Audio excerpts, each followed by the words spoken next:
Si tu fais de la musculation, c'est que tu as envie de voir du progrès quelque part, d'évoluer physiquement. Ça peut être de prendre en force sur des exercices précis, de gagner en muscle pour atteindre un objectif physique ou n'importe quoi d'autre. Mais dans tous les cas, il y a une constante universelle, quelque chose de nécessaire pour atteindre ces objectifs. La progression. Il faut absolument que tu progresses dans ton entraînement au fil du temps, que ce soit en soulevant plus lourd, en faisant plus de reps, en faisant plus de séries, en améliorant sa technique ou autre. Et ce, peu importe ton objectif. On finit par devoir faire ça pour avancer. Pour gagner en force, évidemment, il faut prendre de plus en plus lourd au fil du temps. Mais pour gagner en muscle aussi, le plus simple et le plus efficace, c'est de monter en poids progressivement. Les détails sont différents, mais globalement, les deux nécessitent une progression au fil du temps. Et c'est bien là le problème. Comment faire pour progresser? Quand est-ce qu'il faut monter en poids? Combien de reps faire pour chaque exercice? Y aller au pif à chaque séance, c'est pas idéal. Mais c'est aussi compliqué de devoir décider le nombre exact de répétitions qu'on va devoir faire dans une séance future. Et c'est pour ça qu'il est nécessaire d'appliquer une méthode. Parce qu'au bout d'un moment, soit on se prend un énorme plateau et on progresse plus nulle part, soit on y va trop fort et on finit par se blesser. C'est pour ça qu'aujourd'hui on va voir les différents modèles de progression, du plus simple au plus complexe, mais qui ont tous une place dans ton programme. On abordera ces différents modèles qui déterminent quel poids mettre, combien de répétitions faire, leurs avantages et inconvénients et tous les autres paramètres. On commencera par la simple progression linéaire, puis on verra les différents types de double progression, puis tu l'auras compris, on va faire la triple progression, et après on verra des types de progression plus aptes à la prise de force, comme la progression cyclique ou la programmation basée sur la proximité à l'échec. Si après tout ça t'auras appris quelque chose, n'hésite pas à t'abonner et à partager la vidéo à quelqu'un qui en aura besoin.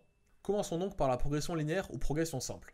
C'est un modèle de progression dans lequel on va modifier qu'un seul paramètre de l'entraînement, et c'est souvent le poids, d'où son nom. Ça veut dire que pour un exercice donné, disons par exemple le développé couché, on va faire à chaque séance le même nombre de séries et le même nombre de reps. Ça reste statique. On va juste moduler le poids de séance en séance. En général, l'augmenter par incrément de 5 kg ou 2,5 kg par exemple. Par exemple, une première semaine, on peut faire 3 séries de 5 reps à 50 kg, puis la deuxième semaine, 3 séries de 5 reps à 55 kg, puis la même chose à 60 kg, etc. On peut augmenter le poids à chaque séance ou un peu moins fréquemment, par exemple toutes les 2 séances. Cette progression linéaire a beau être simple, elle a aussi de nombreux avantages. Déjà, c'est super simple à planifier, il n'y a pas vraiment à réfléchir, et c'est parfaitement adapté pour des débutants, qui prennent en force très rapidement et qui peuvent donc suivre ce rythme de progression effréné. Et c'est même utilisé dans beaucoup de programmes très connus, comme par exemple le Starting Strength. C'est pas mal pour prendre en force, même une fois qu'on est plutôt avancé, on peut quand même l'utiliser sur certains gros exercices, ou pour des exercices nouvellement intégrés à notre programme. Mais il y a malheureusement plusieurs petits problèmes avec cette méthode de progression, notamment quand notre but c'est de prendre en muscle. Déjà, un problème intrinsèque à ce modèle, c'est que ça entraîne beaucoup de reps en réserve. Alors que pour une prise de muscle optimale, il faut se rapprocher fortement de l'échec. Puisqu'il faut faire le même nombre de reps à chaque série, ça veut dire que tu pourras faire beaucoup plus de reps sur les premières séries que sur les dernières. Par exemple, si tu fais 5 séries de 5 reps, à la 5ème série, si tu gères bien, il devrait te rester 0 voire 1 rep en réserve. Mais ça veut dire que pour les premières séries, tu pouvais faire largement plus, au moins 7 ou 8 reps. Ces premières séries sont donc pas très utiles pour prendre en muscle, alors qu'elles sont quand même très fatigantes. C'est donc pas très efficace dans cette optique. Et le deuxième gros problème de cette progression linéaire, c'est qu'elle est vraiment possible que quand on est débutant. Parce que rapidement, la vitesse à laquelle on progresse diminue fortement. Et il devient alors impossible de rajouter 5 kg sur toutes ces séries de séance en séance. Et il est alors nécessaire d'adopter des modes de progression plus complexes.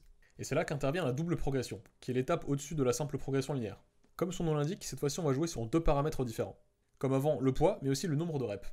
Donc au lieu de monter en poids à chaque séance, on va d'abord monter en nombre de reps. Et c'est seulement quand on atteint un nombre de reps décidé à l'avance qu'on monte en poids. Par exemple, si on choisit un éventail de 8 à 12 reps, on peut faire dans une première séance 3 séries de 8 reps à 50 kg développé couché, puis la prochaine séance, toujours 3 séries à 50 kg, mais cette fois-ci 9 reps chacune.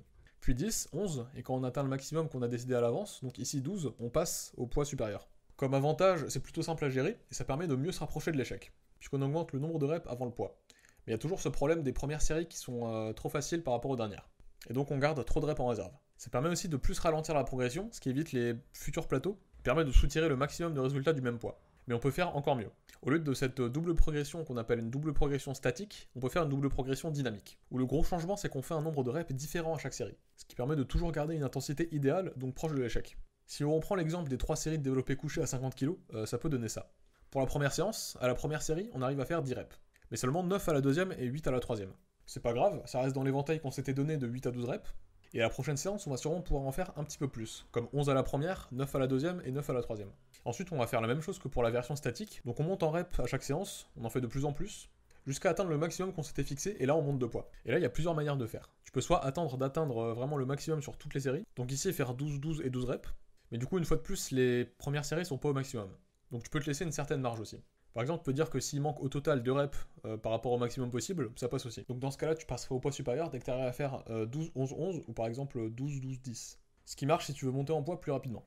Et troisième manière de faire, qui est un petit peu plus complexe, c'est de ne pas garder le même poids pour toutes les séries. Si tu sens que tu vas tomber au-dessous de ton éventail choisi au préalable. Par exemple, si pour les 2 premières séries tu fais que 9 et 8 reps et que tu sens que tu n'auras pas 8 reps à la troisième et que tu veux pas sortir de cet éventail de 8 à 12 reps, tu peux enlever quelques kilos à la troisième série pour rester dans l'intervalle.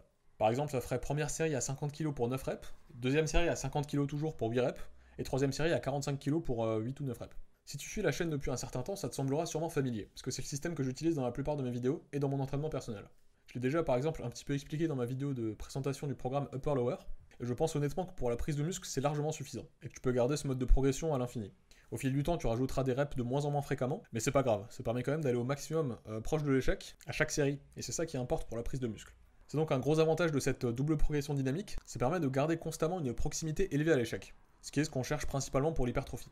En point négatif, c'est plus lent pour progresser en force, on peut rester beaucoup de séances sur le même poids, ce qui n'est pas le but du coup quand on recherche une prise de force. Mais si la force n'est qu'un objectif secondaire, donc que t'aimerais prendre en force un petit peu, mais l'objectif principal ça reste la prise de muscle, la double progression dynamique c'est alors très bien aussi, puisqu'il y a quand même une prise de force progressive, même si elle est un peu plus lente. Ça peut aussi être un petit peu plus de travail au niveau de l'organisation de son entraînement, mais en vrai une fois qu'on prend le pli c'est vraiment pas très difficile. Il faut juste savoir s'auto-gérer et évaluer correctement notre proximité à l'échec. Pour ça que je le recommanderais pas aux novices complets, mais après quelques mois de pratique tu peux facilement mettre tout ça en place. Ensuite, parlons vite fait du dernier mode de progression dans cette lignée, qui est donc la triple progression, tu l'auras deviné. Et logiquement, ça implique qu'on va modifier 3 paramètres au lieu de 2. En plus du nombre de poids et du nombre de reps, on modifie donc aussi le nombre de séries. Donc par exemple, une fois qu'on arrive à faire 2 séries de 12 reps à 50 kg, on va ajouter une troisième série au même poids avant de monter en poids. Ou même, une fois qu'on arrive à faire 3 séries de 12 reps à 50 kg, on peut même en ajouter une quatrième, voire une cinquième. Ça pourrait continuer longtemps, mais en général 5 séries c'est un bon maximum, pour un travail stimulant mais qui reste efficace. Et encore, sur certains exercices, ça peut vraiment être beaucoup. En général, quand j'utilise cette technique, je commence à 2 séries et je finis à 4. Je monte le poids une fois que j'ai 4 bonnes séries au maximum de reps. C'est ce que j'utilise sur mon développé couché actuellement. Je commence à 2 séries puis j'en rajoute une troisième quand j'atteins mes objectifs dans les 2 autres. Ça accentue les avantages de la double progression dynamique, donc ça permet de stimuler au plus proche de l'échec, mais ça a aussi les mêmes défauts au niveau de la facilité d'organisation. En plus du fait que certains jours on a juste moins d'énergie, donc il faut encore plus savoir s'auto-gérer et savoir quand est-ce qu'il est bon ou non de rajouter une série. Et tu pourrais aussi théoriquement changer d'autres paramètres que le poids, le nombre de séries et le nombre de reps. Par exemple, rester au même poids et au même nombre de reps, mais avoir progressivement une meilleure technique. Donc par exemple, descendre de plus en plus bas au squat, ou alors faire une pause de plus en plus longue au bench. Ça peut même être une sorte de bon reset une fois que ta technique s'est un peu trop dégradée avec le temps. Donc juste garder le même poids pendant un certain temps et améliorer sa technique petit à petit. Ensuite, passons au deuxième grand type de méthode de progression, qui elle consiste à planifier sur plusieurs semaines les montées en poids et en reps. Ce qui se fait le plus souvent au sein d'un programme dont le but principal c'est la prise de force sur quelques exercices précis. Par exemple, on peut penser à la progression cyclique, ou progression par vague, dont je vais déjà parler dans la première partie de ma critique sur le programme Small-Off, dont la deuxième partie sortira un jour. Puisque le but de ces programmes c'est d'atteindre un maximum de force à un instant T, au lieu de constamment progresser comme c'était le cas pour les méthodes qu'on a vues avant, on va parfois volontairement diminuer le nombre de reps ou le poids. Et c'est pour ça qu'on appelle ces méthodes en vague, parce que ça augmente et ça diminue tour à tour. Dans le cas du Small-Off, pour en reprendre l'exemple, il y a des cycles toutes les semaines où tu commences avec un poids plutôt léger et des reps plus élevés, puis au fil de la semaine, tu montes en poids et en nombre de séries tout en diminuant le nombre de reps. Par exemple, tu commences le lundi avec 6 séries de 6 reps à 100 kg, et tu finis le samedi avec 10 séries de 3 reps à 120 kg, en étant passé par 7 séries de 5 reps et 8 séries de 4 reps. Puis la semaine d'après, tu reprends le même modèle mais en ayant ajouté du poids partout. Ce qui fait donc que tu commences à 105 kg à la semaine et que tu la finis à 125, tout en gardant le même nombre de séries et de reps, le même modèle. Ce genre de programme peut être plutôt bon pour la prise de force, pas trop pour le Small-Off parce qu'il est plutôt mal adapté au fait de vivre en dehors de la salle, mais cette gestion cyclique et précise du nombre de reps, de séries et de poids peut vraiment bien te faire prendre en force si tu sais ce que tu fais. Et c'est là aussi le problème, c'est plus compliqué que les doubles et triples progressions. Il faut planifier des semaines à l'avance et savoir gérer le tout pour que ce soit efficace, mais que ça ne te crame pas trop non plus. Donc il faut avoir une certaine expérience théorique et bien connaître son corps, et ses limites. Et c'est aussi pas ouf pour la prise de muscle. Ça marche mieux avec des reps très basses, donc de 2 à 6 reps par série, ce qui n'est pas un nombre très efficace pour la prise de muscle. Et enfin, dernier type dont on va parler, qui est en vérité très large, c'est les programmes de périodisation basés sur le RPE. Alors qu'est-ce que ça veut dire? Qu'on va planifier à l'avance plusieurs blocs d'entraînement, donc plusieurs périodes, avec chacune leur spécificité. Par exemple un bloc de force avec des exercices au poids élevé et aux reps basses, un bloc hypertrophie avec des poids plus élevés, un bloc deload pour récupérer après les plus lourds, etc. Avec ces blocs qui peuvent durer de 2 à 12 semaines en général. Et le RPE ça veut dire Rate of Perceived Exhaustion. C'est une échelle de 1 à 10 qui te permet d'évaluer la difficulté de tes séries. Avec 10 qui est vraiment une série faite au maximum, proche de l'échec. 9 c'est une série où il te reste une rep en réserve, 8 c'est où il te reste 2 reps en réserve, etc. Donc dans ce genre de programme, tu vas non pas planifier le poids précis que tu vas mettre, mais le RPE. Par exemple, tu vas écrire que ce jour-là, tu vas faire 3 séries de 8 reps à 8 RPE, ou 5 séries de 8 à 12 reps à 7 RPE. Ça peut aussi se faire avec des pourcentages, basés sur ton 1 rep max, qui est donc le poids maximum que tu peux soulever pour une seule rep, pour un exercice précis. C'est donc encore plus complexe que les méthodes d'avant. Ça nécessite de savoir évaluer avec justesse la difficulté de chaque série et de planifier tout ça bien à l'avance, avec des objectifs précis en tête, et de plus que jamais savoir ce que tu fais. Mais si ton truc c'est de faire des tableaux sur Excel pour planifier tes séances, pourquoi pas. C'est sûrement le mieux à faire si ton objectif c'est de maximiser ta force. Et ça intègre aussi des deloads pour te laisser récupérer. Mais pour la prise de muscle, bien que ça puisse être très efficace, je pense que c'est pas nécessaire. Une double progression dynamique devrait être suffisante pour l'extrême majorité des pratiquants, et ce, à vie. Maintenant qu'on a parlé de quelques grands types de progression, bien sûr pas tous parce qu'il y en a beaucoup trop, apportons quelques précisions au tout. Tu peux combiner toutes ces différentes méthodes selon les exercices, et donc en avoir plusieurs au sein d'un même programme, voire au sein de la même séance. Par exemple, tu peux utiliser une progression linéaire pour le soulevé de terre, et une double progression dynamique pour tes exercices d'isolation dans cette même séance. Certaines méthodes sont mieux adaptées à certains exercices, et bien sûr ça dépend aussi de tes préférences.